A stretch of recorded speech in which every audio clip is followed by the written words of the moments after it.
Good afternoon, ladies and gentlemen. Welcome back to our EY Champions Trophy semi-final coverage for Hockey Ireland on YouTube with myself, Declan Hughes of Dublin City FM, and Rudy Wortman. The first final finished in a semi-final, finished in a 1-0 win for Loreto. So Loreto will be in tomorrow's final against the winners of this game, which is Cork Harlequins against Pegasus. Cork Harlequins finished second in the table, but dropped off a little bit in their last few matches and actually ended up 11 points behind the champions UCD. And their loss of form might be a worry going into this game against a Pegasus side that was continually picking up points, even though they knew they weren't going to get any higher than third. Yeah, I was thinking the same, Declan. Even the previous year, I thought Cork actually, their dip came at the end rather than somewhere in the middle. So I'm hoping that they can still push it on for another 2 games. Now, Pegasus are lining out in white and their traditional, I think it's grey shorts, at this stage. And Harlequins are playing from right to left in red and black. We'll bring you some of the players as we go through this particular live streaming of the game, which has just kicked off. Key players to watch for Harlequins are internationals Cleena Sargent and Yvonne Byrne in defence, Naomi Carroll up front, Michelle and Rebecca Barry, Emily O'Leary, and you'd have to say Roisin Upton has been a massive player for them this year. In Pegasus, they have a lot of current and former internationals in Alex Spears, who's their top scorer this year. Hannah Grieve has been also a prolific goal scorer for them this year, as has Tate Doherty, former international Michelle Harvey, and both Lucy and Katie McKee know where the back of the net is. Rachel McMillan has played very well this year, and of course Ireland's most capped international player, Shirley McKay, lines out for the Northerners in this game. Naomi Carroll, who was up to the last couple of weeks of the season the top goal scorer in the league, just conceding a free there, which is going to be taken for Pegasus. Pegasus slipped the ball to Michelle Harvey. Harvey slips it to Grieve. Grieve sends it up the right, and it's got by Katie McKee, and she sent a crossfield pass which none of her teammates were able to read, and it's going to be a sideline ball to Cork Harlequins. Yeah, that loss of form, as you said, and it's the second year in a row it's happened for Harlequins, must be alarming to the coach, Stephen Dale, because they seem to drop off when it comes to the business end of the season. Rudy. Yeah, that's right. Sorry, I was just watching the game there where Barry had a great bit of pressure, just couldn't contain the ball. It could be, but on the other hand, sometimes when you actually reach your goal, which is the playoffs, it actually could go a little bit against you. I think Glenanne men are more or less in the same position here, where they've actually won the league 2 or 3 games before the end of the season, and you might actually drop down a bit. You might. Yes, they dropped more points after they'd won the title than they had in winning the title. Exactly. So it doesn't really say much. It all depends on how well they're prepared today. Now, this will be sideline ball for Pegasus, taken by Tate Doherty. Tate, who got, if I recall correctly, something like 7 league goals for Pegasus this season. They spread the goals out a bit in the Pegasus camp. There's no one out-and-out goal scorer. Spears has a lot of experience, former Irish international. She got 9 this year. Hannah Grieve got 8, and from what I can recall of my calculations, Tate Doherty got 7, so that's a nice spread of goals among the forward line, and also means that you can't close down any one player in Pegasus, because the danger comes from other areas. Yeah, you're right about that. I think Pegasus is a quite well balanced team, to be honest. So some very tough defenders, a good midfield, and some prolific goal scorers. So it really depends if they can put the pressure on Harlequins, which they have done so far. And they're just about to take their first penalty corner. Ruth Maguire is going to set the ball in motion, and it looks like it's going to be blocked by Pamela Glass, and then any one of 2 or 3 people could stop it. It's Shirley McKay with a shot, and it's been finished to the net. Yeah, I think that was a rebound of the goalkeeper. Yeah, goalkeeper kind of gave it back. Let's see if we can see who got the final touch if the replay comes in. Yes, here on the replay. Yeah, let's get another look at this now.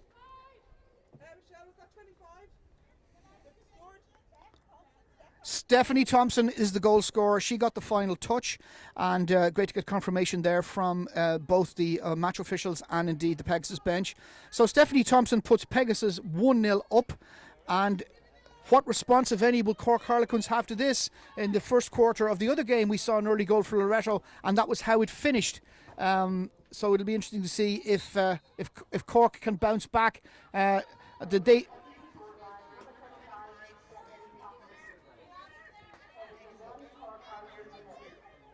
As we were saying earlier, Pegasus were still collecting points even after they'd reached their target, whereas the wheels fell off the truck a little bit for Cork Harlequins once they had secured their spot in the playoffs.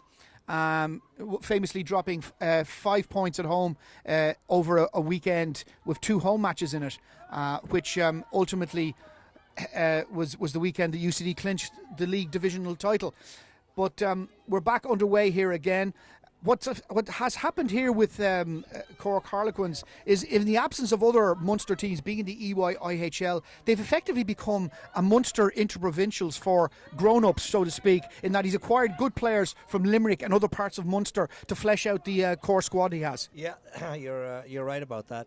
You can see it actually in Leinster the other way around. If you have too many teams in there, then there's only such a big pool of players, and they have to be dispersed over those 4 or 5 teams. That means that teams obviously get a bit weaker. I think if you have 3 or 4 teams in it, in Leinster for example, you have enough good players then to have 3 or 4 very, very, very good teams in it. Obviously in Cork there's only 1 team at the moment, and that means that it will attract all players who want to play EY League. And given the situation with the playoff promotion relegation playoff picture in between the EY-IHL and indeed the lower divisions, whatever happens, there will be 6 Dublin teams in the league next year again, because even though Monkstown got relegated, the 2 teams involved in the Muckers have replaced them effectively, another Dublin team, and the 2 teams involved in the promotion relegation playoff are both from Dublin, Trinity College and indeed Old Alexandra. So there will be 6 teams come hell or high water in Dublin in the EY-IHL, 6 Leinster/Dublin teams in that division next season. Yeah, it's the same as last season. So the ones relegated will be 2 Leinster teams, and 2 will come in as well. 2 Leinster teams will come in as well. That's a very easy corner, I think, given away by Sammy Joe. Sammy Joe Greer, the Pegasus goalkeeper. One of a clutch of very talented goalkeepers, it has to be said. There's a generational group of very highly skilled custodians, I think, in women's hockey at this present time. Yeah, there certainly is a talent. I would like to see myself to get that a bit more developed, I think. And goalkeepers usually get better throughout the years. You know, the more matches they play, the older they get, the better they are. Indeed, one of the tasks facing Paul Fitzpatrick at Loreto, who won the first semi-final, was he first of all had to replace Louisa Healy, an absolute veteran and a wonderful goalkeeper. But in young Alana Carragher has already shown that she has the potential to do that, and that almost ended up in the back of the Pegasus net. Some good defending there from the Pegasus backs, but there's another penalty corner. Yeah. And it'll be interesting to see if Cork Harlequins can work this one a little bit better. Of course, Cork were boosted a couple of years ago by the return to Cork of Railway Union player Julia O'Halloran. And indeed, she had a spell as a teammate of Alex Spears when Alex was in Dublin playing for Railway as well. So interesting that the two have ended up on opposite sides of this particular semi-final. That's it. I think a lot of girls, well, I think all the girls know each other on both teams. Trapped by Carroll. Fired towards the goal by Sargent and blocked by McKay yet again, and it's a long corner this time, and it looks like Pegasus have weathered this particular storm. 2 quick penalty corners and now the long corner, but Sargent is going to throw it into the mix, so to speak, going forward, and that one has very nice chance there, just wide. I think it was Julian O'Halloran, or was it yeah, I think it was O'Halloran. And we're back in action again. Pegasus trying to get out of their own 23 metre line. Yeah. Sargent on the ball for Harlequins. It's gone in towards Roycroft. And again, even in the last match and this match as well, is the composure in the circle is really letting the quality of the games down, I think. Olivia Roycroft, one of the best younger talents in the Harlequins lineup, and again, some of their homegrown talent. Now, Quiva Purdue out on the right has put the ball out of play, and it's going to be a sideline ball for Pegasus, taken by, I think it's Lucy McKee. Now, coming out of defence, Pamela Glass had a couple of options as she chose the one on her left, which of course was Ruth Maguire. Pamela Glass again has Grieve on her right hand side, back to Glass. Glass now on the ball again, looking around for options. She has options to her left and to her to the shall we say directly in front of her, where Ruth Maguire is on the halfway line, just gone over the halfway line now, but that was a poor free. Sargent intercepting it there for Harlequins. Sargent finds Rebecca Barry, one of two sisters in the team. Rebecca Barry, of course, who her sister Michelle is also in the team with her. And Rebecca had a spell in Belfast with Ulster Elks before returning to her native Munster and linking up with Cork Harlequins. Yeah, seeing the movement in the circle of Cork isn't that great today. They're in vital positions, but the moment the ball has actually been drilled in, they don't really come off the player, so it's too easy to defend at the moment. Ingrid Burns there, knocking the ball back towards Emma Barber. And Barber's long ball intercepted by Ruth Maguire. Maguire finds Glass. Glass sends the ball to Grieve. Grieve sends it back to Glass. And Glass sends it back out to the right, but this time it's going to go out of play for a line ball for Harlequins, taken by Roycroft. Roycroft has found Upton. And Upton teed up Burns, and Burns' effort. Again, if you look at the player on the back post, she's very reactive on when the ball has been hit, and she should actually act a little bit before that. That's how you get your goal, and you sneak in a goal in front of your marker. Now, sideline ball has found its way back for Cork Harlequins, and it head towards Olivia Roycroft, but she wasn't able to get it. But she has managed to regain possession from Stephanie Thompson, who scored for Pegasus in the opening minutes, and there's the and goal. It's over the line. That was a bit of a soft goal from Rebecca Barry, I think. But still, nevertheless, nice goal for her to score. Yeah. It was Michelle Barry. It was Michelle, I think, because Rebecca's already on the sideline. Okay. But a good goal, a good equaliser there for Harlequins. And we're just waiting for the official confirmation. It's up on the scoreboard. And so, game on here, Rudy. Absolutely, yeah, and I'm not surprised. The first few minutes were Pegasus, but at the moment, the positioning of Cork in the outlet of when Pegasus outlet is quite good. Nearly every second ball they get.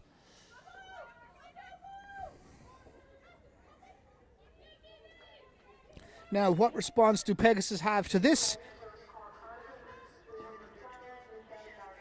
Yeah, it was Michelle Barry got the final touch on that one. Well spotted, Rudy. It's as I said, from our vantage point here, we have obscured visibility, and we do have a monitor, but unfortunately the sun is shining across it. So we're doing the best we can to bring you the details as we get them. But well spotted there on the goal scorer. Harlequins and Pegasus are back on the attack. Balls with Shirley McKay at the edge of the D for Pegasus. She's trying to, as she fires in one, it's well blocked by Yvonne O'Byrne, and it looks like it will be a free out to Harlequins. O'Byrne has decided to leave it for Sargent. Sargent, who of course returned to the side midway through the season following the birth of her first child, and has added a lot of solidity to the defence of Harlequins. And great to have somebody with that ability and experience coming back into your team midway through a season. And indeed, she's looking to play her way into the international squad for the mix of players that are going to be selected for the Women's Hockey World Cup later this year in London at the Olympic venue. So it's a very important year for the Irish national team at international level. Both the men and women, of course, playing in World Cups this season. The men playing later in the year in India, and the women, of course, playing in July, August. And very exciting times to see both national sides back in World Cup action after a lengthy absence. Absolutely, I think it's necessary for us to play more and more matches on the highest stage, and also very important that the matches count. So any test matches or small little tournaments is all very nice, but now being in the World Cup means that the preparation for it just brings a wealth of experience. Now Harlequins on the attack as we speak. It's over on the right side with Alex O'Grady, and send it back towards Cleena Sargent. Cleena Sargent just coming over halfway, flicks it back to Emma Barber. Barber sending it forward to Carroll. Carroll trying to get inside the D. Carroll flicks a shot, blocked by Stephanie Thompson, and it's actually going to be a free out to Pegasus. So I was a bit disappointed there. I think she actually led really well for the ball, Naomi, and I do think she got actually the ball before she got the stick. And Burns regained possession there for Harlequins, and Harlequins on the attack again. Carroll inside the D, lost possession. Some good defending there from the Pegasus rear guard.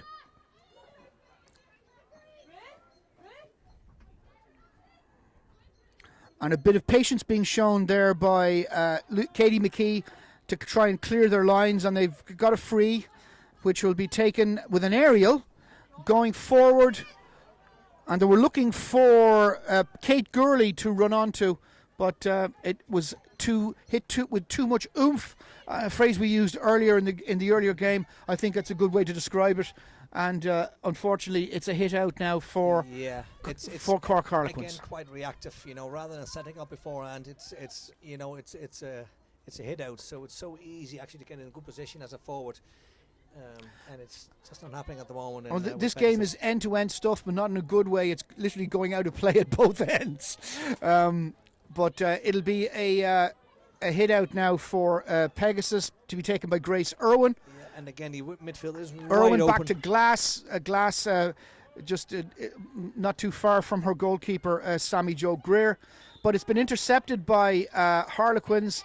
Illegally, thinks the umpire, so Alex O'Grady penalised there, and it's a free for Pegasus taken by Hannah Grieve. Hannah Grieve lofts one towards Katie McKee. McKee on the ball. McKee, one of two sisters in the squad. Lucy McKee, her sister, also playing today for Pegasus. And that was a very nice ball and a little touch.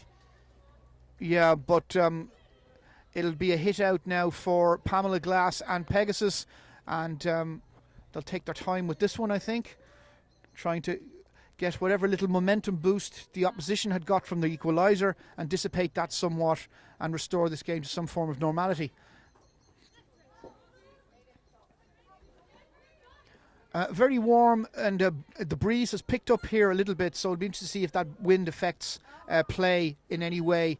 Another aerial, I suppose it'll help the flight of the ball if nothing else. And again, that's gone out of play. Perhaps we're going to see more of this with the wind, the ball going out of play. I'm not sure if it's the wind, to be honest. I think it's more a lack of creativity. I do think they can actually head into midfield and use midfield a bit more.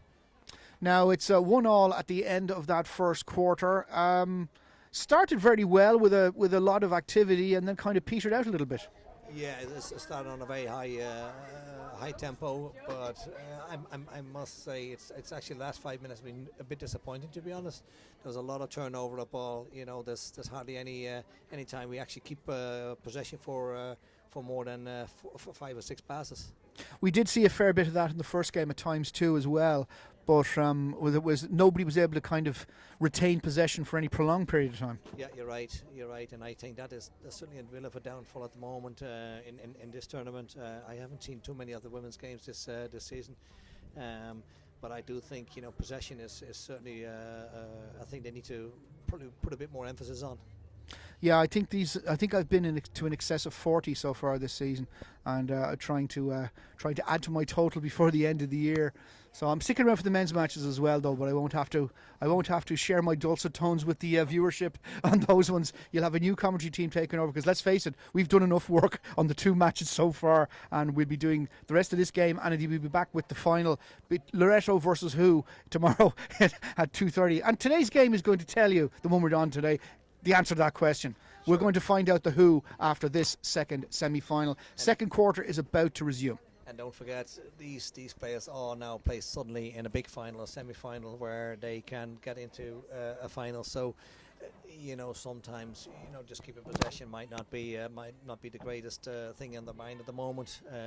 Exactly, and like if you lose the 2 teams left in this semi-final, the losers of this are finished for the season. Yeah, that's right. Yeah. The one consolation UCD have out of losing the first semi-final was at least they have the European Hockey Club Cup to participate in a couple of weeks, so it doesn't end here for them. Loreto have the benefit of having to play in tomorrow's final. So basically, do you want your season to be over, or do you want another game? That's what you have to ask yourself if you're on the field to play today, if you're a Pegasus or a Cork Harlequins player. So that's what's at stake today, as well as the prize of being in the EHCC for 2018-19. And playing in Europe next May 2019. Yeah, that one nearly. Now, a nice effort there from Alex O'Grady. She tried to get inside the box, but the effort was snuffed out by the Pegasus rear guard. Pegasus, I think, had the second best defensive record in the league this year. I think they only conceded 15 goals, which is quite respectable. Normally would be very remarkable, but in a season where the champions only conceded 9, it was kind of not even noticed. And it's a bit harsh on a team that's been defending very well all year. And earlier in the season, they were chalking up some very, very big victories. They beat Loreto in a league encounter 6-0, and they also enjoyed a 6-0 victory over Trinity. They were scoring freely in the first half of the season, but the goals dried up a little bit after Christmas for them. Yeah, that's true. And again, you never really know why that is. It could also be that other teams actually settled in a bit more than Cork has. Which I always think is the case. That means that other teams are probably not as well prepared before Christmas as they are after Christmas. Yeah, and of course the experience of having played them in the first half of the season makes you a little bit wiser with the experience of seeing what this vintage of Cork Harlequins are like, or Pegasus as the case may be. And another chance here for Cork Harlequins, but it's going to be a free out to Pegasus as a result of that effort. Yeah, so it's a bit of a pity. We've seen an awful lot of backline entries, as we call them, but the outcome has been quite poor, I think. So either we need to improve the outcome on it, or we need to make sure we get 45 balls in rather than the backline entries. Now it's being marshalled at the back now by Emma Barber and her teammates, and it's with Julia Halloran who sends it back to Barber. Barber has some options out on the right, and she's using one of those options, which is Cleena Sargent. Sargent sends it forward towards Carroll, and Carroll is chasing down, and she's won herself a free against Katie Morris, and Cleena Sargent will take this free for Cork Harlequins. Fires a shot into the D. Carroll got a stick to the end of it, but it dribbles wide, and it'll be a hit out for Pegasus. Pamela Glass with the hit out for Pegasus. She hits it out to the left. Shirley McKay picks it up just outside the D, over the 23-metre line. Looks like she was impeded there, and it looks like it'll be a free to Pegasus, which she'll take herself. Intercepted by Sargent. And Sargent looked to have been impeded there, but the umpires allowed play on. O'Byrne has kept the possession going. Had a fresh air, and because she had a fresh air, she has unfortunately lost possession. Yeah, again, it's not a high standard game, but I can imagine now for what's on stake. It's probably quite nerve-wracking for the players. But on the other hand, these are the games you really want to play. These are the games that you need to actually be composed and keep possession for a few passes. Now, these are the moments that win championships. How you keep your your mental focus going in a match of this importance, I think is vitally important. In addition to whatever game plan has been set out by your coach. Absolutely. Because it's the mental fortitude that means you retain the possession or regain it, as the case may be, in a high pressure situation. Yeah, you're completely right. I think that, and that's why we need to play more of those matches, and I think it's a bit of a pity again, as I said during the previous match, that it's only a one match off. It's more a cup than actually winning the league, and it's a pity that they don't play 2 matches against each other. Yeah, there might be a definite case for doing that, for sure. But Harlequins are on the attack again, and Upton, leading the charge, finds Carroll, and Pegasus have intercepted yet again. Pegasus seem to have a very strong defensive lineup this evening or this afternoon in this one, and they seem to be able to absorb whatever could be thrown at them by Harlequins and then hit on the counter. Yeah, I think any northern team is actually very good in defense. I've played against many of those teams, and usually defensively they're quite strong. And a lot of experience in this Pegasus lineup, as I said, former internationals, Alex Spears and Michelle Harvey, alongside Ireland's most capped international, Shirley McKay. I mean, that is... And Pamela as well. And Pamela, these players, what they have acquired and amassed through their years of playing, you can't be bought and can't be taught. Yeah, no, you're absolutely right. And that's why I hope that those players can actually step up, and just give it a bit more, just to balance the team a bit more. And one of the problems, of course, Pegasus faced when they were in the Irish Senior Cup final was the fact that Shirley was missing with broken fingers. Indeed, she missed about 5 or 6 weeks through that and was even doubtful for this tournament. So it's good to see her back in action. And I'm sure I'm not putting words in the mouth of the women's national team coach that Graham Shaw is happy to see her back in action as well, because I'd say her influence off the park is almost as important as her influence on it. Now, that was a way better outlet, I think, than what I've been doing so far. They've been looking to a white ball every time, and now you can see within 3 passes they're in the opposition circle. Now, a nice bit of work there from Pegasus, and Lucy McKee, who looks to be the older of the 2 sisters, was through there, but unfortunately was not able to capitalise on the possession. But yeah, it's definitely a taxing environment for the players, a temperature they're not used to playing in, and but I agree with you that this is probably the best time of year to play this sport. But they're coming into this on the back of some desperately cold weather in April, so it's certainly an adjustment for all of the players on the park to get used to these higher temperatures and indeed the warmth. Absolutely. Now, I think the April weather we can't really do much about, but I do think we can actually make sure we don't play in January, which unfortunately is still the case. Now, it's a free to Cork Harlequins, but they've lost possession. Yvonne O'Byrne dispossessed by Lucy McKee, but Lucy McKee herself was dispossessed and challenged there, and Michelle Harvey has won a sideline ball for Pegasus, which will be taken by Hannah Grieve, I think. And Michelle Harvey down in the corner. Nope. Has she won an under? No, she did. She won a long corner. That's come back. Pamela Glass sends it wide to Stephanie Thompson, the goal scorer for Pegasus, sends it long down to the wing. And it's come back into the D to Lucy McKee, and it's unfortunately not worked out nicely for Pegasus because they've been penalised, and the free to Harlequins to be taken by Cliona Sargent. Cliona Sargent in possession with the free, sends it out to Emma Barber.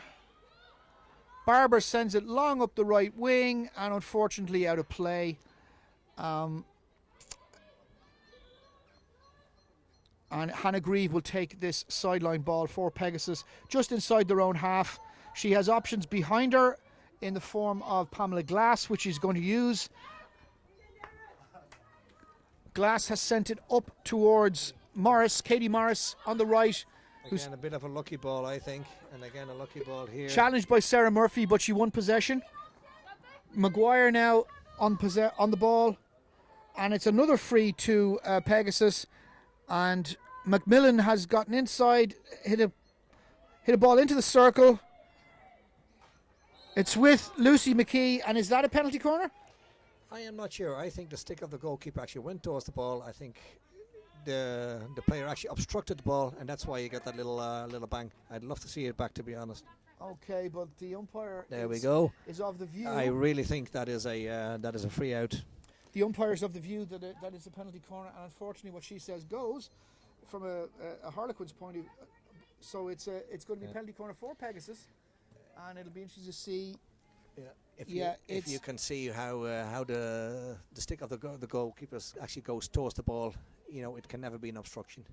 Ruth Maguire with the push in for this penalty corner, stopped, fired by McKay, blocked well by the Harlequins defence.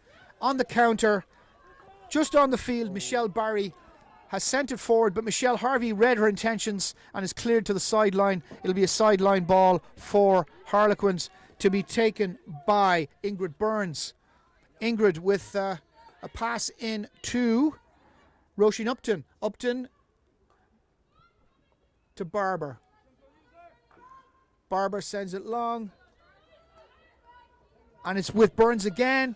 Burns again has a few options, sends it towards goal. It was doubled on there by Michelle Burns, but again didn't really trouble the Pegasus rearguard, who cleared the ball to the sideline and relative safety. O'Byrne with the sideline ball, and it's going to be a short corner for. Yeah, that's a very Cork good outcome, Harlequins. I think. Once when you're on the baseline there and you get a corner out of it, that is most of the times most you can get out of it. That was pretty good. I still would like to see a little bit more composure, though. We had a very nice attack there on the left-hand side, 3v1, and rather than actually looking up towards the goal, Cork went all the way wide again and eliminated actually their own chance. Now, can Sammy Jo Greer and her fellow defenders keep this one out? Short corner now for Cork Harlequins.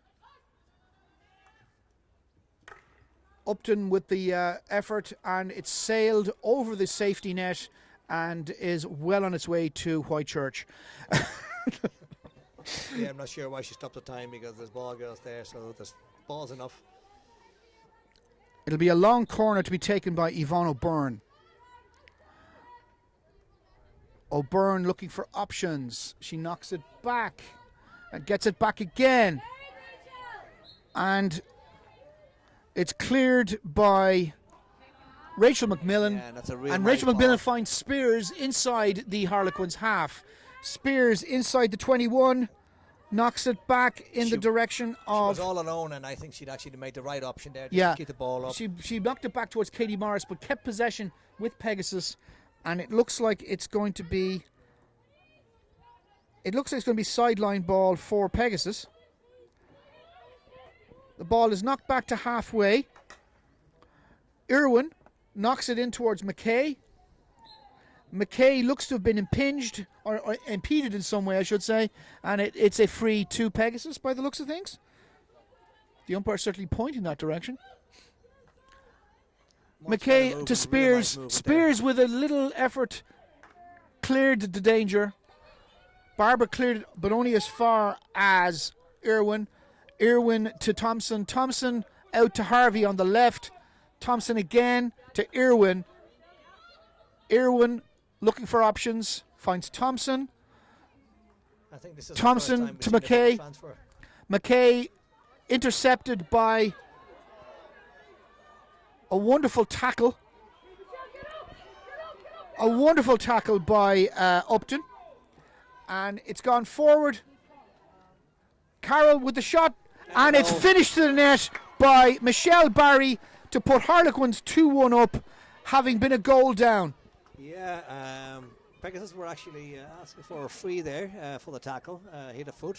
I couldn't really see it from here. But nevertheless, the goal was actually very well played out.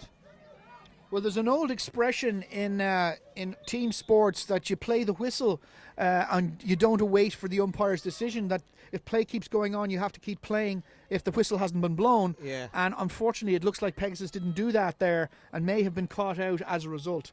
Yeah, no, I agree. I totally agree. I think it was really good, and I think the movement of Barry was really nice. You know, she actually went towards the goal, and then she actually dropped 2 steps, and that enabled the pass from Naomi to Barry. Sargent emerging with the ball out of the back for Harlequins. Finds O'Byrne. O'Byrne on halfway. Sends it, and is blocked by McKay, but gets it back again.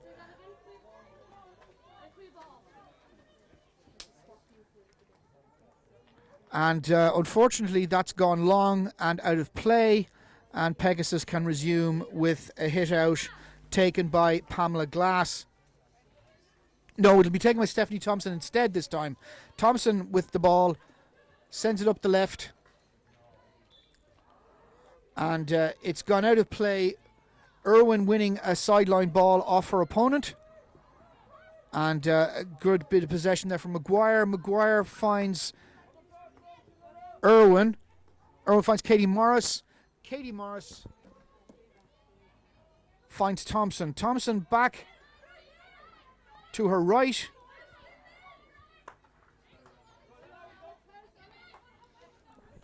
But it's back on the Harlequin side, and it's with Emily O'Leary in the corner, and she's trying to get it across to the D, and she has won herself. No, she hasn't. I thought she'd won herself a long corner there. She's actually won a free to Pegasus. Thompson in possession for Pegasus. Trying to find Lucy McKee, but one of her opponents intercepted it, and it's now a free to Harlequins, roughly on the halfway line, to be taken by Cleena Sargent. Sargent sends it down to the left, into the direction of... There's a cross for the far post. Naomi Carroll just missed it, and it looks like it's gone out of play. It'll be taken for a sideline ball by Pegasus. Harvey with the free. And it's intercepted by Sargent. Sargent sends it towards... Yeah, I think both parties are now rushing it a little O'Halloran. And O'Halloran was penalised. McKay with the free kick. It needs somebody to settle it down and take their time with one of these frees so they can start another attacking move.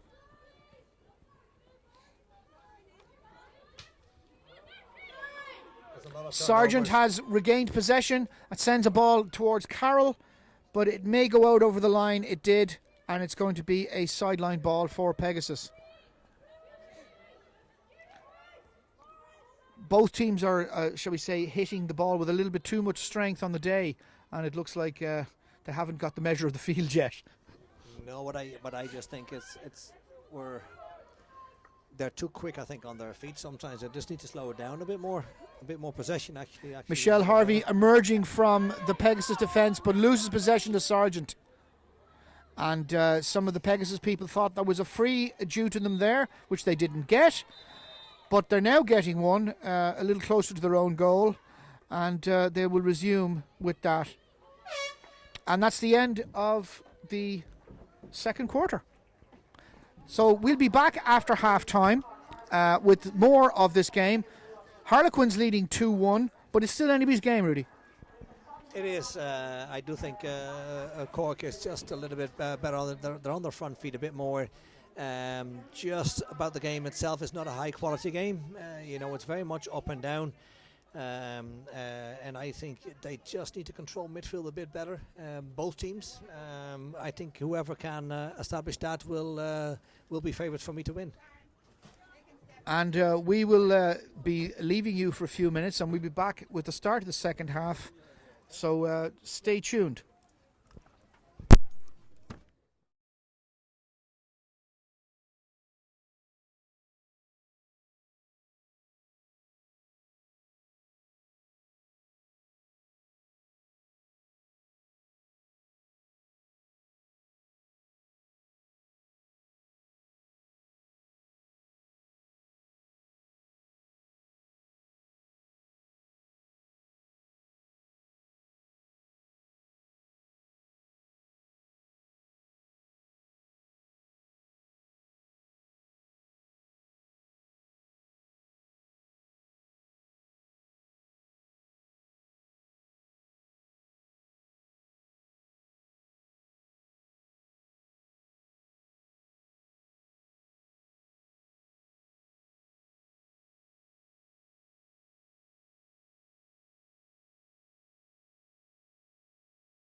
Even I think this game could still go any direction. Yeah, you're right. It's as I said before, it's not a high quality game, but it's a very intensive game. I think. There's a lot of turnover of ball, and it really depends sometimes on how the ball bounces now, and you get a bit of luck. So I'm dying to see now how the coaches will set up their teams and see how. So the umpires Julie Beamish and Fiona Davitt are about to resume activities. Both teams in their respective huddles. Harlequins would be much happier with their first 35 minutes work. But Pegasus, far from being out of it, only trailing by a single goal. And of course, if this finishes level, it will go to 1v1s, I think, isn't it? I think it's a 1v1s, yeah. Yeah, and they're always exciting. Yeah, and don't forget, Pegasus is a well-scoring team. They can score goals out of nearly nothing. So and they have many potential sources of goal scoring, as we alluded to a little bit earlier in the commentary when we revealed that the top scorer for them was Alex Spears with 9, Hannah Grieve was second with 8, and Tate Doherty, number 6. On your screens, probably now, the blonde girl on your screens there now at the halfway line was weighed in with 7. So when those players are on the field, goals are possible, but they can also source goals from some other places, as indeed they did from defender Steph Thompson in today's opener. It was well defended. On the other hand, it's Michelle Harvey coming up the left wing now, following that period of pressure withstood by the Pegasus rearguard, and she finds her teammate Irwin. Irwin sends it back to Glass. Glass sends it out towards the right wing, towards Hannah Grieve, but it was intercepted by Emily O'Leary for Harlequins, and is a sideline ball to Pegasus, which is now with Maguire. Maguire sends it forward, and unfortunately it was too strong for Spears, so that's gone out over the line again. I'm not sure whether it's the nice smooth watered surface that's adding to this, or whether it's just a little bit too much oomph, as I said earlier, being exerted, but a lot of the passes are going straight over the line. Yeah, but both teams are looking for the outside channels to attack, which obviously means that, again, we're going to the outside rather than the inside. Now, Cork doesn't have a great presence at the moment in midfield. And Pegasus on the march again, looking to try and regain parity. I'm not sure it's parity of esteem, but it's definitely parity they're looking for. And they want to be back on level terms and in with a fighting shot of making tomorrow's final, which, of course, we'll be bringing to you again live on YouTube from about 2 o'clock, I think. But I think it's 1:30 is the actual start, so we'll be with you around 2:25ish before the match. So something to look forward to tomorrow. And now it's O'Byrne on the march, sending the ball in, well defended by the Pegasus rearguard, and it looks like, if we have any statistics on this, I think that our backline entry, we rarely get anything out of it. I think we saw one corner today and a chance. That's a little bit better now. Grieve taking the ball out from the back as far as Maguire. Maguire loses possession. Grieve tries to regain possession, but not to the umpire's satisfaction. It's a free to Harlequins.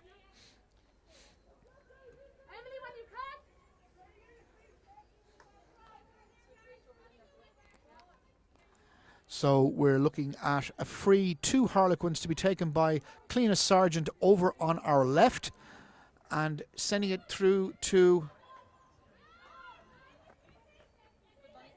Ingrid Burns, sends it out to the right to Yvonne O'Byrne. Back to Emma Barber. Barber across for Sargent. That's a lot of space, but there's nothing really to pass into. She's just run the space now. I beg your pardon. That's Naomi Carroll up the left. Sends it forward. Well, it turns out quite nicely. There's a good chance there. Yeah, and a nice piece of, a nice idea by Rebecca Barry. She didn't finish the idea off to her satisfaction, but at least she got into a good position. And yeah, she did all right. She could have brought the ball just down and just run the space. There was a lot of space there in that circle to run it. Barry again knocks it back for O'Halloran. O'Halloran back across the goal, dispossessed. And the danger is alleviated somewhat. Nice defending there from Steph Thompson. Yeah, for it was one of the better attacks, and I also think I agree. Defending from Steph was very, very good.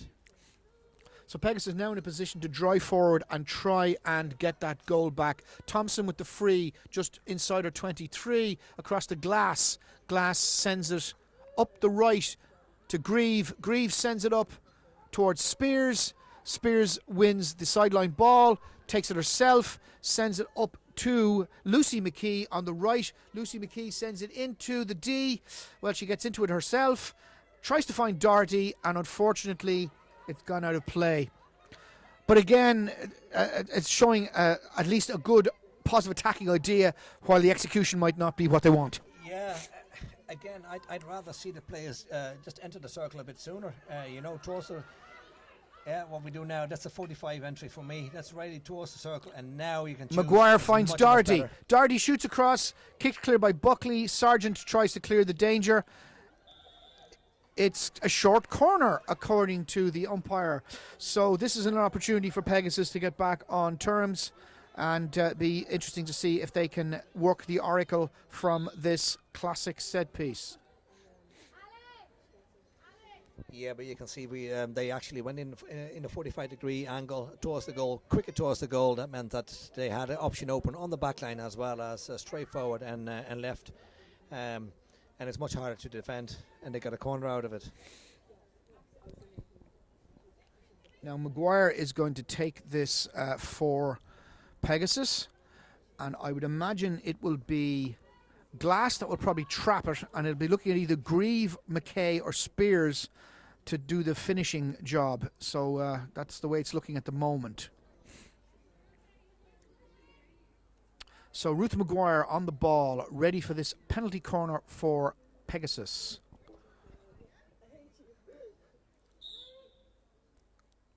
Maguire stopped by Glass. McKay with the shot, batted out by a defender for Harlequins. An interesting take and an interesting idea, trying to find the top corner of the net, but well defended by Harlequins, and they clear their lines now. The ball is with Saoirse Griffin, who sends it forward, but alas, it's gone over the sideline, and Pegasus have possession again. Michelle Harvey with the sideline free there for Pegasus, and it's gone out of play on the other side, and we're going to have to start all over again. Back with Harlequins in their own area. They're clearing their lines. Finally, they start to use midfield a bit more.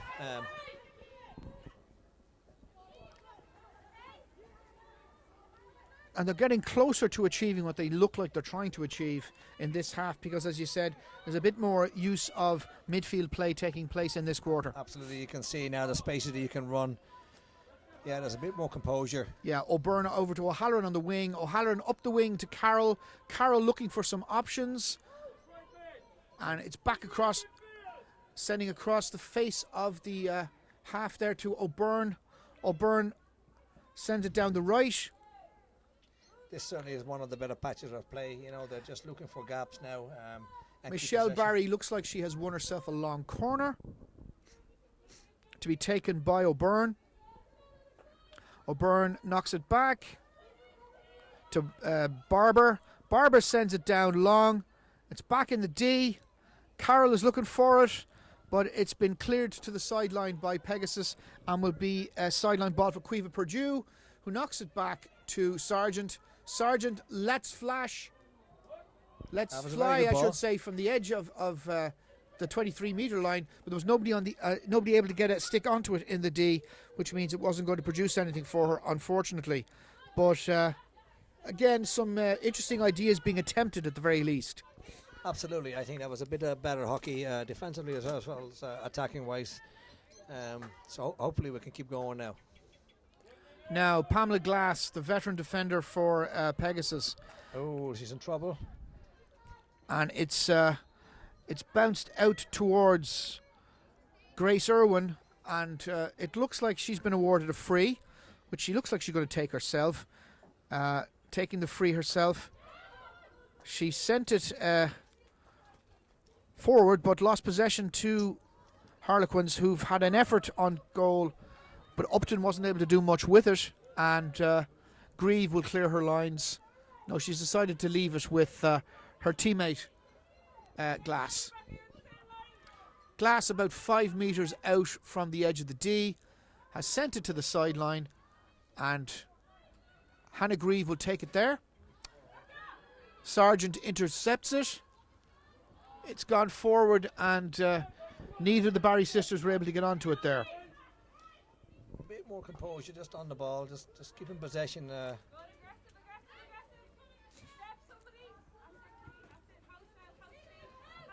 Yeah, positioning of Cork Harlequins is quite good.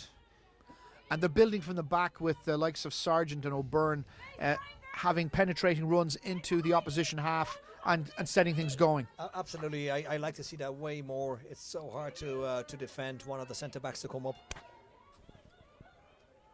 Both of them, of course, capped for their country on multiple occasions. Now, it's another effort that has gone wide, and it'll be a... It looks like that they don't really expect that ball coming in, and that's why they're a little bit late in reaction, you know. And they don't seem to be able to kind of anticipate where it might go. Except that's what I mean. They don't really know the ball is going to be hit in, so they kind of react to the moment the ball is anywhere near the area. It's always a split second, a bit late. Yeah, exactly. Katie McKee about to be introduced for Pegasus in place of Michelle Harvey.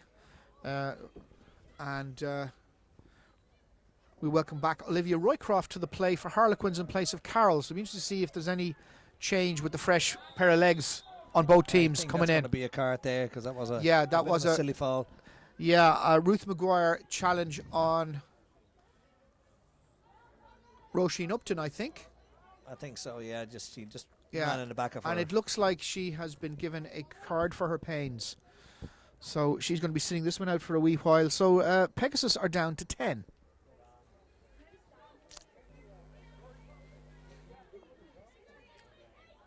Upton's going to take a breather and be replaced herself. And into the fray comes Alex O'Grady. So Cork Harlequins with 11 players and Pegasus down to 10. And we'll be interesting to see if they can capitalise on their extra player. Yeah, well, they've been pressing well enough. I think you know, it's hard for Pegasus at the moment to get out. The only time they've gone out was by a mistake of Harlequins drilling a ball through.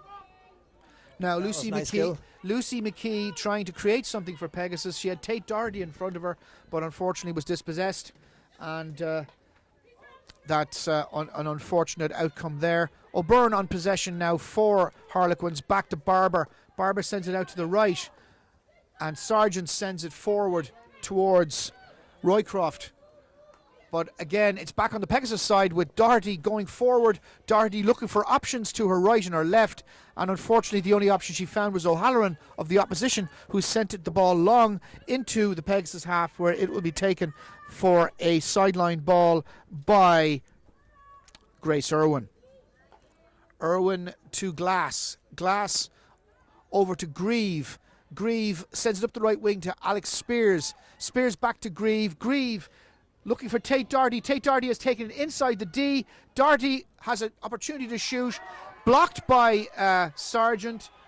Pegasus are appealing for something and have been given a corner.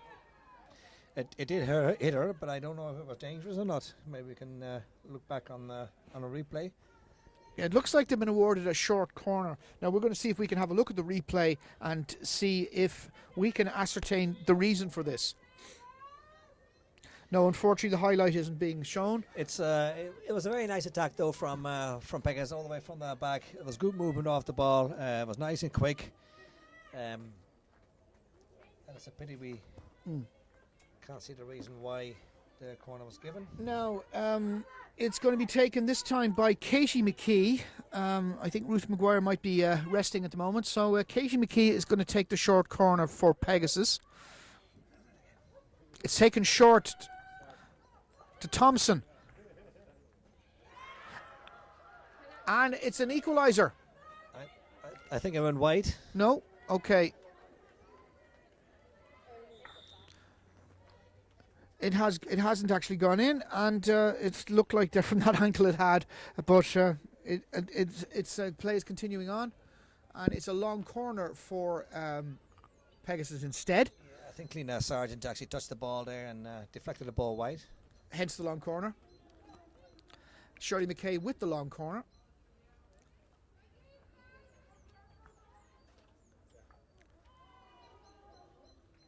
And that was an effort from Katie McKee, which went behind. Some good defending again there. And it's another sideline ball, this time to be taken by Katie McKee again. Katie McKee, the younger of the two McKee sisters. And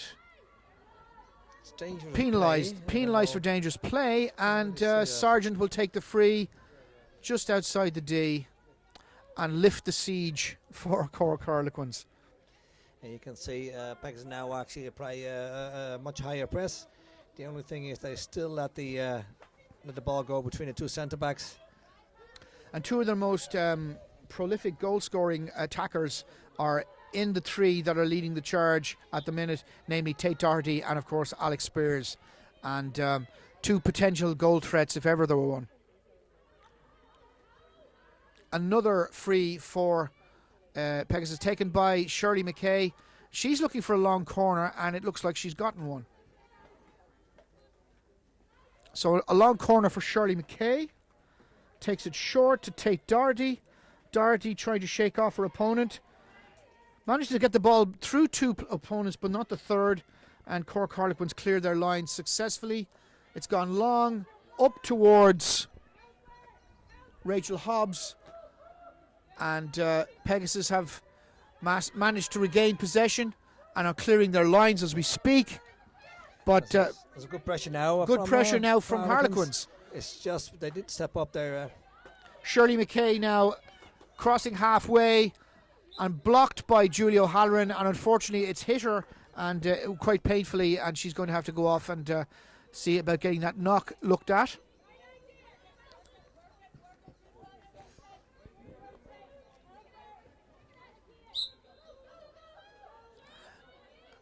Getting hit in the leg by a ball of that with any sort of velocity is an extremely painful experience in this game of hockey, Rudy. It certainly is, yeah.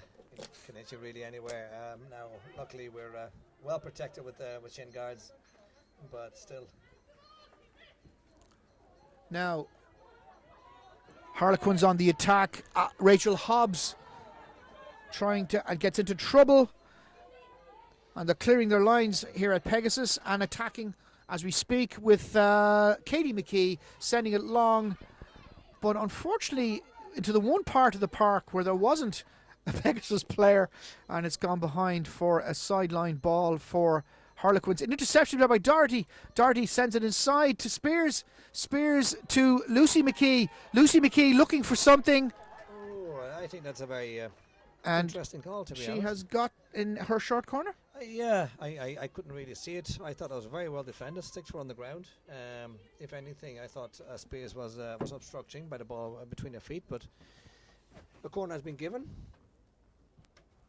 And a bit of experience perhaps from Spears, knowing what to do to get what's required. Absolutely. And don't forget, we have experienced umpires here, and they're way closer to the game than we are. Indeed, although we have a nice camera angle, the umpires are actually there in the coalface, so to speak. And a finish from Shirley McKay. Shirley McKay with the shot from the penalty corner. Yeah, but it may have taken deflection. So it got deflected in. We don't know who got the last touch on it. Yeah, we'll have a look now here. It went in off the defender, I think. I think so. I think the first runner actually touched it. We'll give it to Shirley McKay. Yeah, it was deflected. It was deflected by the defender. Defender, as far as we know. So that's deflected by the defender, but we're going to give it to Shirley McKay. So it's two apiece. And this is going to be very interesting again, going into the last, however long it is. We're seconds away from the end of the third quarter. So 18 minutes of extremely, potentially interesting hockey to watch between now and the end of the game. It's hard to see. 3 was 4. Pegasus will be clearing their lines now with Pamela Glass and Grieve. and it's just gone three-quarter time here. A very good time for Pegasus to get back in the game, Rudy. Absolutely, yeah. Certainly, if it's 2-1, if you're one goal down, your tactics will be on pressing high, taking more risks. Right now, that might actually change. They might actually keep it and feel very comfortable in going for shootouts. Not sure what they do, but it'd be a very interesting last quarter. Yeah, something to look forward to, definitely, when action resumes. We were talking about the Euro Hockey Club Cup and UCD's involvement in same on a previous break in the transmission. It's actually the second time that they've played in the European Hockey Club Cup, and of course Hermes Monkstown, you brought them to Europe yourself last year, and a few years ago UCD were playing it in the tertiary cup. Can't remember what it's called, the Champions Challenge, I think it's called. Yeah, and they won that tournament in 2013, and one of their players, Brenda Flannery, has written a book about her life and hockey and various other matters called Roots Go Deep, and an interesting book with a lot of hockey influence and other things that have occurred to her since her time with UCD. So it's available at rootsgodeep.com. And I personally have written a piece for it. So certainly might be worth interesting. But you can have a look at rootsgodeep.com for more information about that book. And Brenda Flannery, the former UCD player and indeed former Ireland international, very involved in putting that together. Right. And don't forget, there's also a European Cup, the B division, here in Monkstown. Indeed, yes, where, taking place in Dublin. The ladies Monkstown, who unfortunately went down this year into the second tier, but they will be playing in that. And they're hosting that on May the 18th through the 21st, I believe. Right.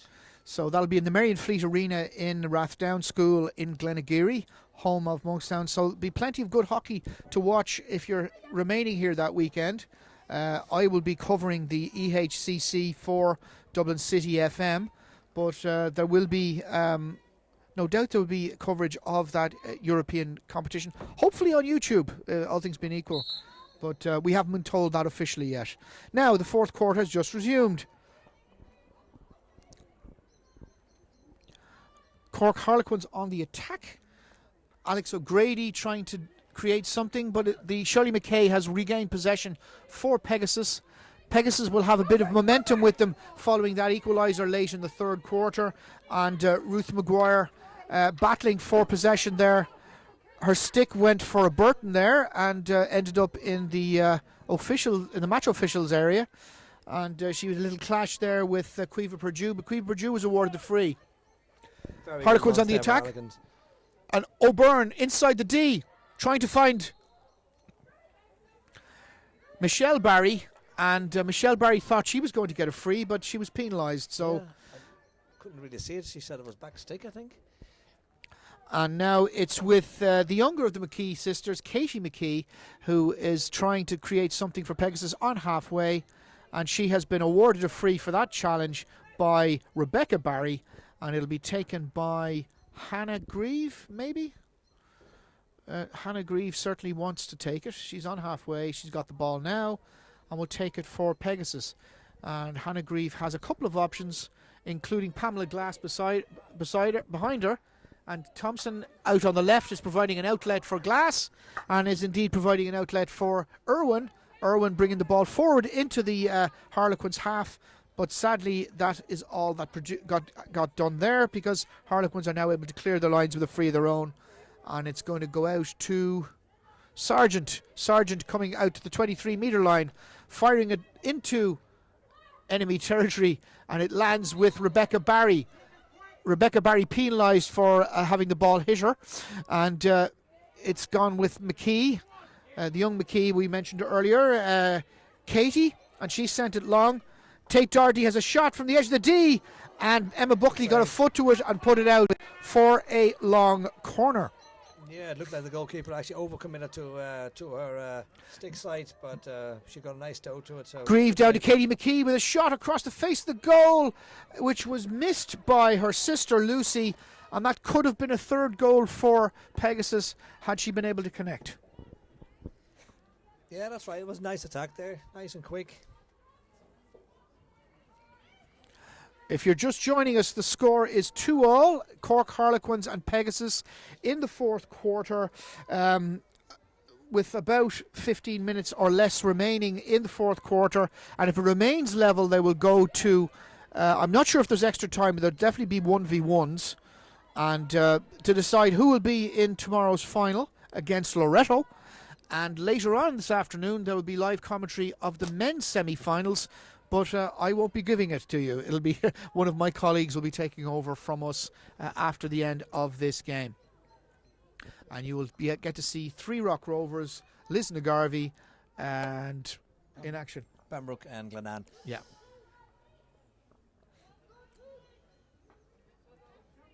Cleena Sargent sending it out to the right to Roisin Upton. Upton sends it forward towards Cueva Perdue, just could not connect with it, and it missed Rebecca Barry as well.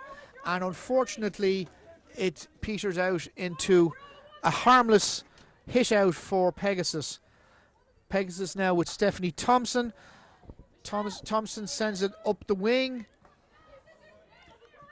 Tate Doherty is trying to get it back, but Harlequins retaining possession well. Barber sends it up towards O'Byrne. O'Byrne knocks it back towards Sargent. Sargent sends it out to the left. And it's sent long by Burns. And back with O'Byrne inside the Pegasus half. She clashes with McKay. McKay is penalised. It's a very nice professional foul. For that intervention. As you said, a very nice professional foul. And O'Byrne will leave that free for her colleague Roisin Upton.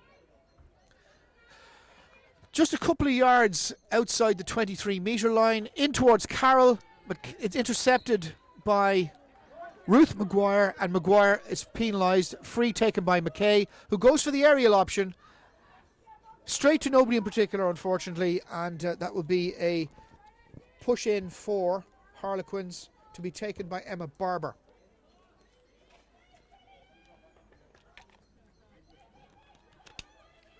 It's now collected halfway by McKee. Katie McKee sends it into the D where her sister was waiting for it, but Sargent read that like a cheap novel and intercepted it ahead of time and clears her lines. Yeah, she's been a very strong hold there, Cleena Sargent. She always has, I think. It's very hard to actually go around. Well, sorry, it's not hard to go around her. You have to go around her rather than through her. Katie McKee sends Spears down the right. Spears trying to do something, but Sargent dispossesses her. And Sargent clears her lines. Upton challenged by McKay. Upton looking for options, but she's almost crowded out of it. It falls to Alex O'Grady. Back with Upton. Upton sends it out to the right, where it finds Barber. Barber sends it out towards O'Byrne.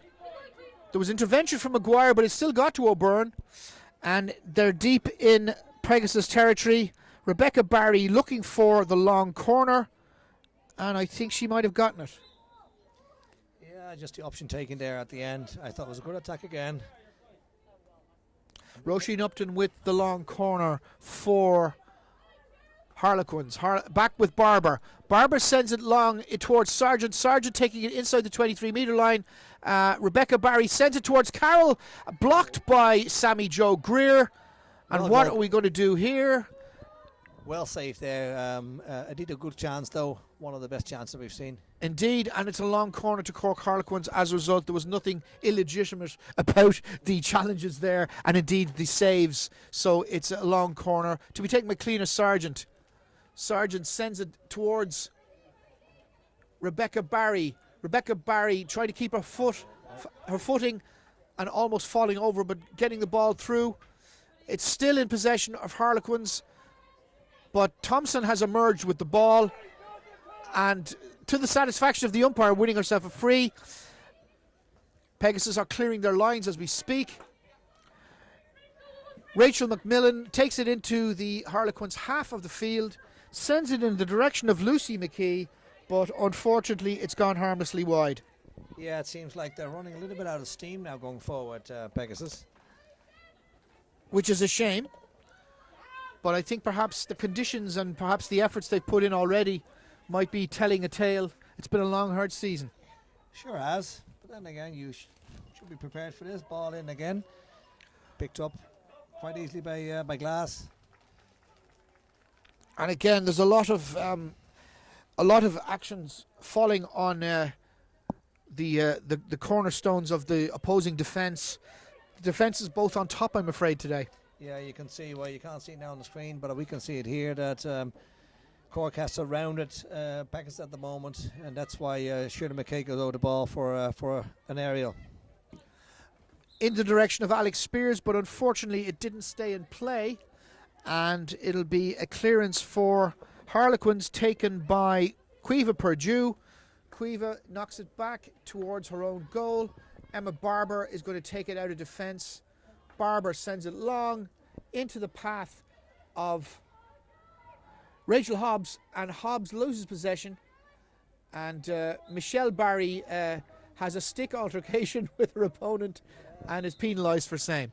Just wish they would just play on, because there's nothing really majorly wrong with this. Thompson hits it across goal to Glass. Glass out to the left wing, a little bit too hard for Grieve, and it's gone out of play, and it'll be possession for Yvonne O'Byrne and the Harlequins on the sideline. O'Byrne takes it into the 23, looking for options, knocks it back in the direction of Roisin Upton. Upton has options to her left, but also behind her. Sargent takes it long, sends it up towards Perdue. Perdue is taking it, giving it back to Sargent. Sargent has options to her left, one of which is Roisin Upton. Upton has options ahead of her, but she doesn't find any of them. Cleared by the Pegasus defence, but intercepted just as quickly by Upton. It looks like Pegasus are Michelle Barry sent it towards O'Grady, who was dispossessed, and Stephanie Thompson sends it long. But as far as the older McKee sister, Lucy McKee, Lucy sends it long for Rachel McMillan, but unfortunately the ball has gone out of play and is signalled as such by the umpire.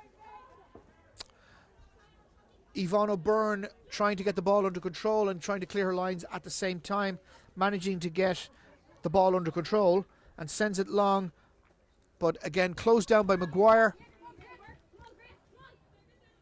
It's heading towards Naomi Carroll. Naomi Carroll takes a tumble there.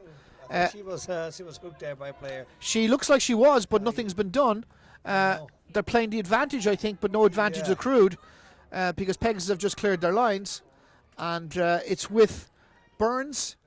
Burns sends it to Sargent. Sargent to O'Byrne. O'Byrne sends it towards the D. Cleared by Glass. And now the umpire is going to stop time and will hand out a card. So who's going to get the card? A yellow card has been handed to...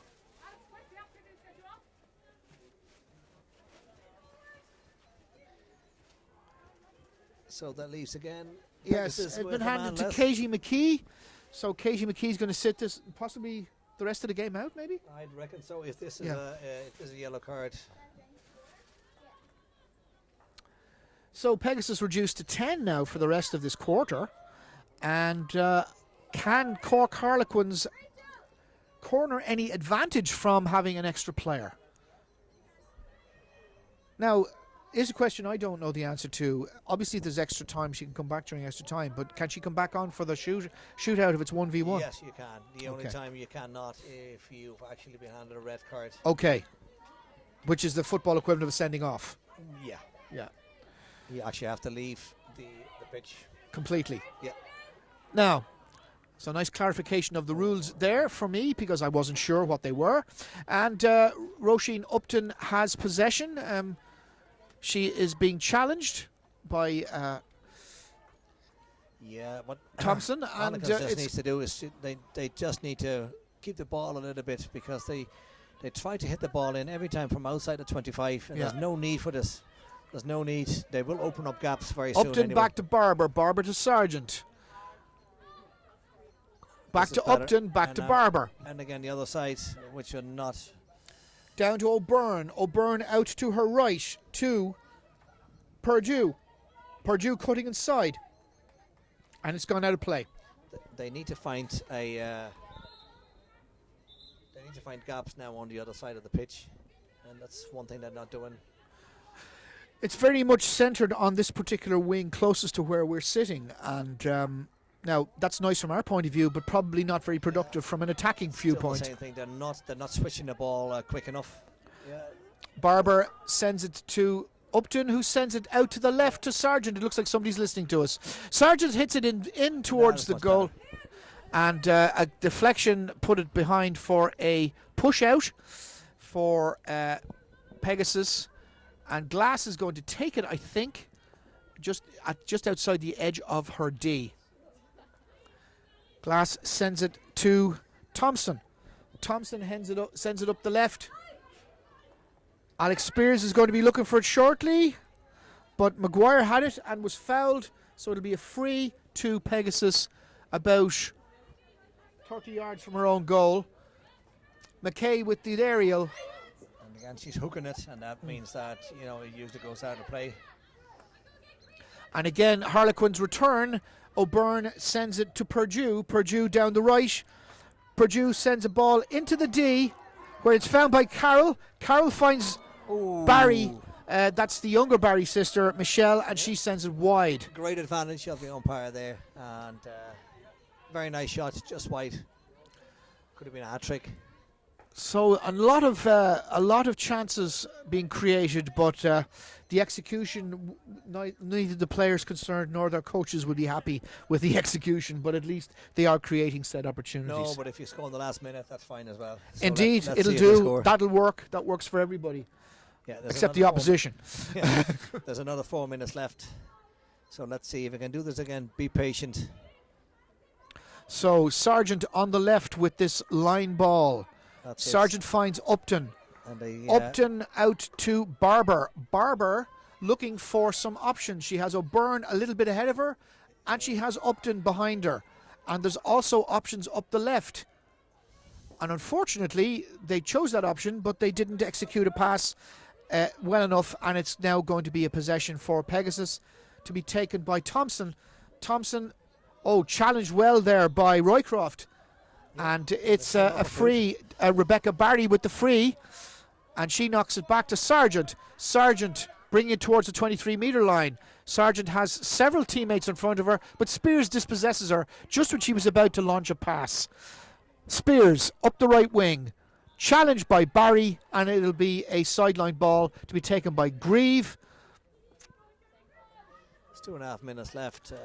Grieve with the sideline ball, launches an aerial towards Spears, deep in enemy territory. Spears sends it across the face of the goal, but unfortunately neither Tate Doherty nor any of our other colleagues were able to get on the end of it, and it's a sideline ball with 2 minutes and 20 seconds remaining in this fourth and final quarter. That was great skill from Spears. She took it down very well, and the ball in was real nice. A nice bouncy ball, very hard to defend. Unfortunately, there was no one on the end of it. Now, when you're able to bring in experience of the calibre of Michelle Harvey into your team, that speaks volumes for the sort of team you have and the sort of squad you have at your disposal. Sure. Michelle Harvey, who played professionally in Belgium quite recently, 3 or 4 years ago, and then got a very bad injury, has bounced back and is now a regular in the Pegasus team. It's good to see her back on the field. It's been 1.5 years, I know, but still, she was missing for a long time with a lengthy injury. And now it looks like there is a long corner, I think, for Pegasus. The long corner came off a stick. And Hannah Grieve with said long corner finds McKay on her left. McKay trying to cut inside, sends an effort in towards the D, but it was cut out by her opponent.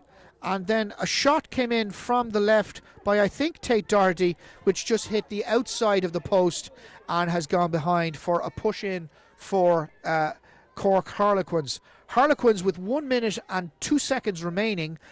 2-2 at the moment. Very even game. 2-2 is probably a fair outcome given the way the game has swung between the two sides. I think so as well. You know, it's been a bit of a tense game. I think the fourth quarter opened up a little bit more. We were a bit more relaxed on the ball. And I think actually the quality just improved a bit. Yeah, as a result of both sides probably relaxing. In the closing 35 seconds or so, it's 2-2. It looks like it's going to go to, at the very least, strokes and possibly extra time. But we'll have to clarify that for our viewers when the time comes. Yeah, I think this is the last attack here. Unfortunately, she brings the ball all the way back out again. O'Leary knocks it back towards Rebecca Barry. Rebecca Barry sends a ball in, cleared by Glass. Yeah. Glass sends it long to Irwin, and Macmillan. Macmillan sends a long ball out of the Pegasus defence with 3 seconds remaining, which is going to go out of play. I think we're about to hear the final hooter. We've just heard the final hooter. It's level. So what we do now is the question. We'll have to find out for you.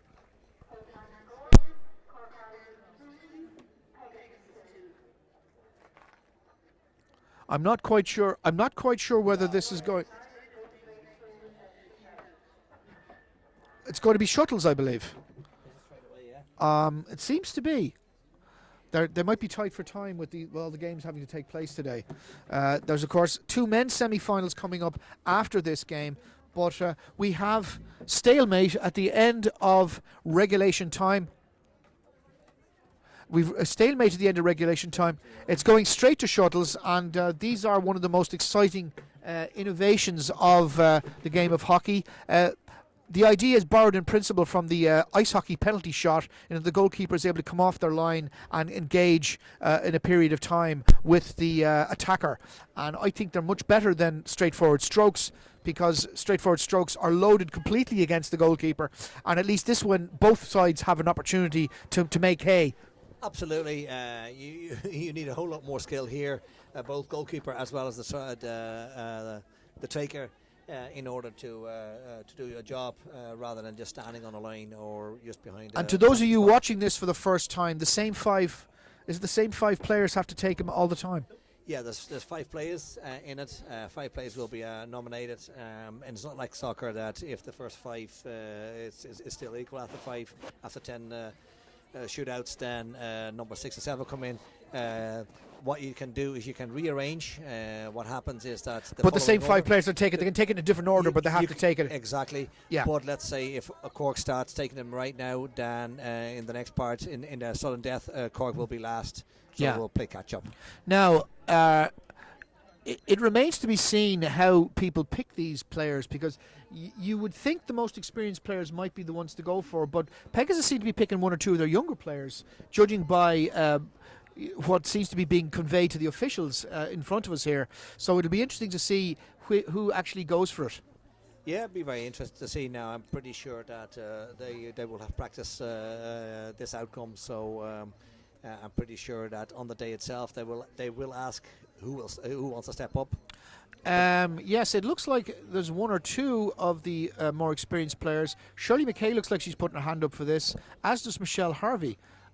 So we'll see anyway in the fullness of time which way this is going, and we will try to bring this to you. Now they have got to, obviously the umpires have to select which goal this will take place in, and we will be looking at that now shortly. So, as we said before, penalty shuttles, as they're known, 1v1s, modelled on the ice hockey penalty shot, whereby the goalkeeper can engage with the attacker. And as Rudy pointed out, very experienced and very skilled practitioners of these, more skill required from the goalkeeper and indeed the penalty taker to ensure they can actually execute either their save or their shot within the time allotted. And that is the way this is going to go. So it's going to go straight to these shuttles, and both sides are choosing their takers as we speak. So we're bringing you these penalty shuttles until the end of the match, and then I will hand over to the new commentary team for the men's semi-finals, and myself and Rudy will be back tomorrow for the final between the winners of these shuttles and Loretto, who won the first semi-final. Now it looks like 2 of the No, I may be jumping to conclusions here. 2 of the players are heading for the gate, which means they may not be taking part in these shuttles. So we will see how these things transpire.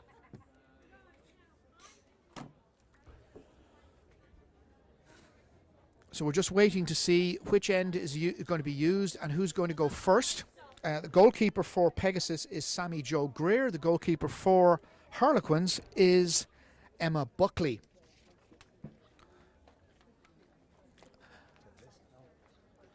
So we're just waiting to see who is going to be nominated as the first team to take these shuttles, and that will tell a tale as well, because that will have massive influence on the outcome of this particular thing. These are, as we said, Rudy, earlier, very, very exciting penalties, and a much more interesting spectator event than, say, straightforward strokes. Absolutely. And you know what? You actually have a second chance as well. If the goalkeeper saves this, you still have a chance, as long as it happens within the 8 seconds that you've Yes. So you have literally 2 bites of the cherry. Absolutely, yeah, or even 3 or 4. Yeah, depending on how quick you can execute them. Yeah. So it's exciting stuff. Now, it looks like the takers for Pegasus include Ruth Maguire, Tate Doherty, and the 2 McKee sisters, and perhaps Shirley McKay. That looks to be the lineup for Pegasus. The picture for Harlequins is not as clear, although Cliona Sargent and Yvonne O'Byrne look like 2 of the candidates there. And it looks like Michelle Barry, who got 2 goals in the game, is going to be another one of them, and to be confirmed, I think, at this stage. I don't see any short straws being issued, so I'm not sure who's going to get the gig. No, but I don't know who's actually. But it looks like Harlequins are going to be shooting first, because Sammy Jo Greer has taken up her position in the goal at the wall end here in Three Rock Rovers. Those of you familiar with Grange Road. Yes, it looks like Julia O'Halloran has sustained a knock and may not feature tomorrow if there's no recovery from that. And that would be a massive blow should they emerge successful from this series of shuttles.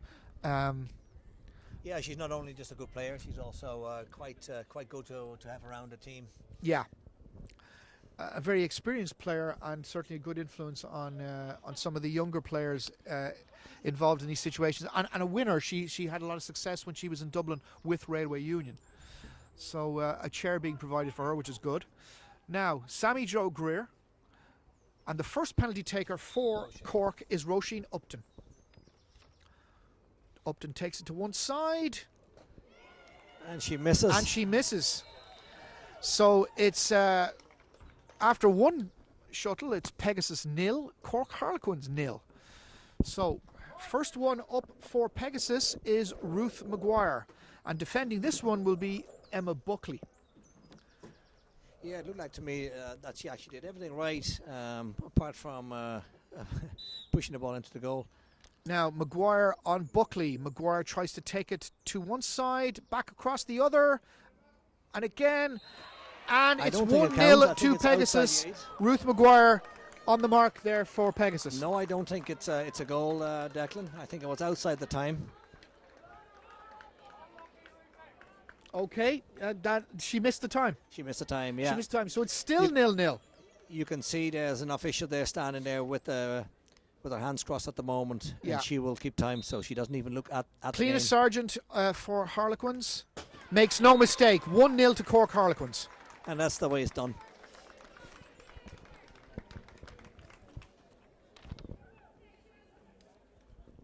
Now, next up for Pegasus is Lucy McKee, and she will be up against Emma Buckley. McKee taking the ball towards the goal and fires it wide. Yeah, you can see what happens is the goalkeeper will always advance, but it's very important for a goalkeeper to be able to stand still quick enough so that you have a reaction. The moment you still keep moving forward, as what happened with Sammy Jo in the previous one, that's how they score. So it's still 1-0 to Cork Harlequins. Yvonne O'Byrne now with her effort on goal. Jockeyed one way, jockeyed the other, and she too has hit it wide, and the time has elapsed, so it remains 1-0. A nice performance there by Sammy Jo Greer to make sure she had nothing to shoot at after her first attempt. Absolutely, she closed it down really well. I do think the play could have looked a little bit over her shoulder, though, making sure that if the goalkeeper steps too much to her left, to her right hand side, the goalkeeper's left, she could have gone the other way. Now Katie McKee takes it on board now for Pegasus, up against Emma Buckley. Takes it one side, takes it the other, and misses it. Buckley did well there to deny her a decent angle to shoot at. She did. I do think, though, that the goal was open enough for her to slot the ball home. She delayed too long, I think, with her final shot. Exactly. Now, this is the next taker for Harlequins, who is Michelle Barry. Michelle, of course, got 2 goals during the game. Barry advancing. The keeper comes off her line. And she finds the back of the net. That's 2-0 for Pegasus. Sorry, Harlequins against Pegasus. Beg your pardon. 2-0 for Harlequins. So the next balls all are very, very important now. Yeah. I think they desperately need something now, don't they? They do, yeah. And Tate Doherty is stepping up to take the responsibility. Doherty inside the circle, takes it one side, takes it the other, and slips it in. That's very, very good, yeah. So 2-1 to Harlequins. And a nice finish from Tate Doherty. Through the 5 slot, as they say in ice hockey, between the feet. I'm not sure if it was between the feet, but it was a very nice and quick little push. Very well done. Now, this is her sister, Rebecca Barry. She scores now, I think it's all over. Rebecca Barry versus Sammy Jo Greer. And that's it. I think And that's it's all over. Cork are through to the finals. So it finished 3-1 on penalties. 3-1 on penalties.